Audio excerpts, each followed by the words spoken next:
Hey guys, welcome back to my YouTube channel. आखिरकार तैयबा के वालिद ने यह फैसला कर लिया कि किसी भी सूरत में अब मैंने तैयबा की शादी शब्बों के साथ करवानी है। और रेहान की आंखों के ऊपर जो बंद पट्टी थी वो ऐसा ऐसा खुलनी शुरू हो चुकी है। और आज की इस वीडियो में आप लोगों को बताएंगे कि रेहान के साथ आगे जाकर कौन सा धोखा होगा और कैसे उसे अपनी गलती का एहसास होगा, लेकिन वो तैयबा के पास जाएगा तो उस वक़्त उसके पास टाइम बिल्कुल भी नहीं होगा। तो जल्दी से हमारे चैनल को सब्सक्राइब कर दें और साथ में लगे बेल आइकन बटन को लास्ट में प्रेस कर दें ताकि नई से नई आने वाली वीडियो की नोटिफिकेशन आप लोगों को आसानी के साथ मिल सके। अस्मील साहब अतीका को अपने पास बुलाता है और उसके साथ ये फैसला करता है और उसे साफ अल्फाज में कह देता है कि मैंने तैयबा का फैसला कर लिया है शादी करवाने का और उसकी शादी शब्बों के साथ ही होगी।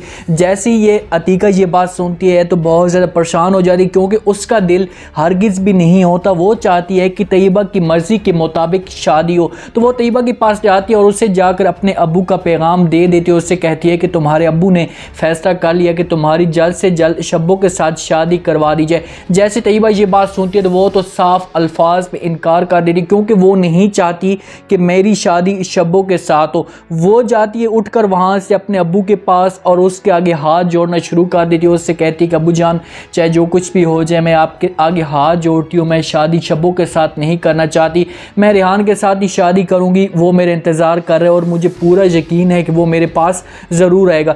अभी भी तैयबा उसकी आस पे बैठी हुई और ये यकीन करके बैठी हुई है कि वो ज़रूर मेरे पास आएगा, लेकिन खुद गज़ इंसान ने उसे ऐसा धोखा दिया कि वो ये दुख कभी भी नहीं भूल पाएगी। लेकिन अस्मील साहब उसकी कोई बात नहीं सुनता और उससे कहते कि बस मैंने जो फैसला करना था कर लिया, तुम्हारी शादी मैं 1-2 दिन में शब्बों के साथ करवाने जा रहा हूँ। वहाँ से अस्मील साहब उठकर खड़ा चला जाता है। शब्बो भी वहाँ पर अस्मील साहब की बातें सुनकर परेशान होते, क्योंकि वो तैयबा के ऊपर प्रेशर नहीं डालना चाहता।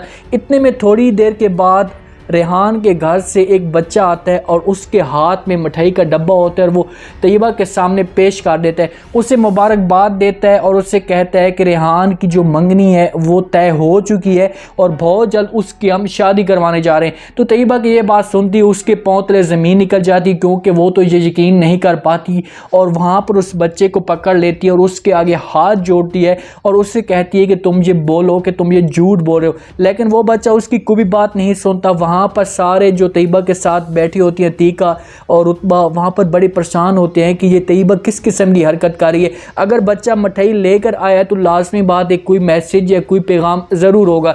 वहाँ से बच्चा डर कर भागता है, क्योंकि तैयबा इतना ज़्यादा उसके ऊपर प्रेशर डालना शुरू कर देती है कि उसे पकड़ कर उसको दबाना शुरू कर देती है। बच्चा वहाँ से भागता है, तैयबा उसके पीछे भागती है और उसे रोकने की कोशिश करती है। उससे कहती है कि प्लीज़ मेरी बात सुनो और मुझे बताओ कि तुम ये झूठ बोल रहे हो, तुम्हारी ये बात गलत है। वहाँ से उसके पीछे शब्बो भी भागता है। शब्बो उसे पकड़ने की कोशिश करते हो, उससे कहता है कि तैयबा तुम होश के नाखन लो या तुम किस किस्म की हरकत कर रहे हो। अतीका उसके पीछे होती है, रुतबा भी उसके पीछे होती है और ये इसे कुछ भी होश नहीं होता, सिर्फ और सिर्फ इसके जहन में रेहान की बातें होती हैं। रेहान की ये बात होती है कि कभी भी रेहान ये काम नहीं कर सकता। उसे वहाँ पर पकड़ते हैं, उसे पकड़कर अंदर कमरे में ले जाते हैं।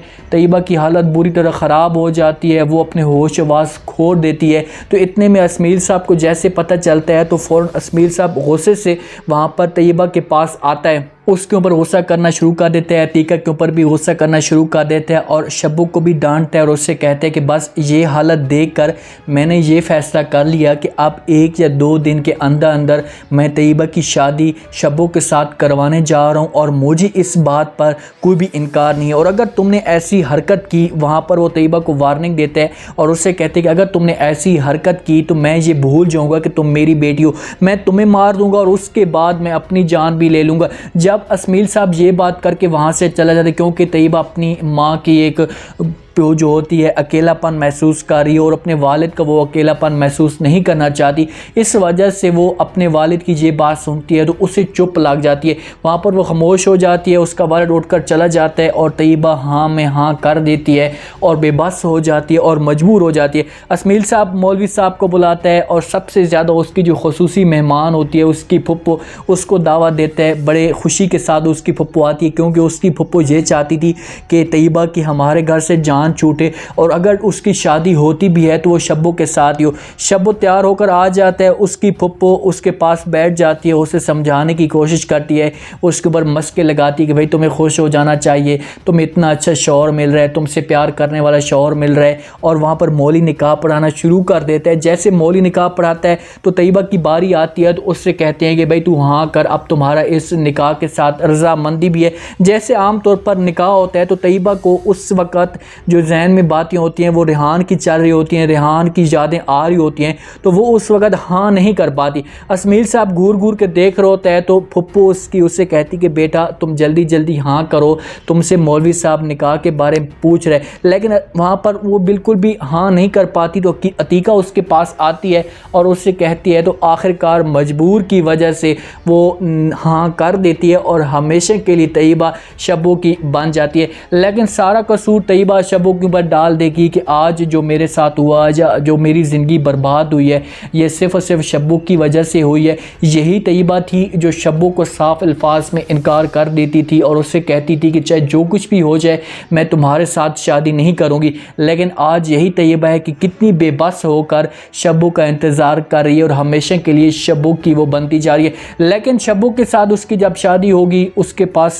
शब्बो को अपने पास नहीं आने देगी, उस वक़्त हर वक़्त उसको डांटेगी, उसके ऊपर गुस्सा करेगी, क्योंकि जहाँ पर भी शब्बो को वो कितनी बेदर्दी के साथ पीटती थी या मारती थी, जो उसके ऊपर गुस्सा कर रही थी। लेकिन शब्बो उसकी हर खुशी को दिल के साथ एक्सेप्ट करेगा, घर वालों के साथ जाकर शिकायत नहीं करेगा कि मेरे साथ ये करती है। रेहान की जिस फैमिली के साथ मंगनी हुई है, लैबा का जो वालिद है वो एक बड़ा मतलब कि आगे लेवल का बंदा है, उसकी जो सोच है वो बड़ी है और छोटे तबके के साथ वो किसी भी सूरत में शादी अपनी बेटी की नहीं करवाना चाहता।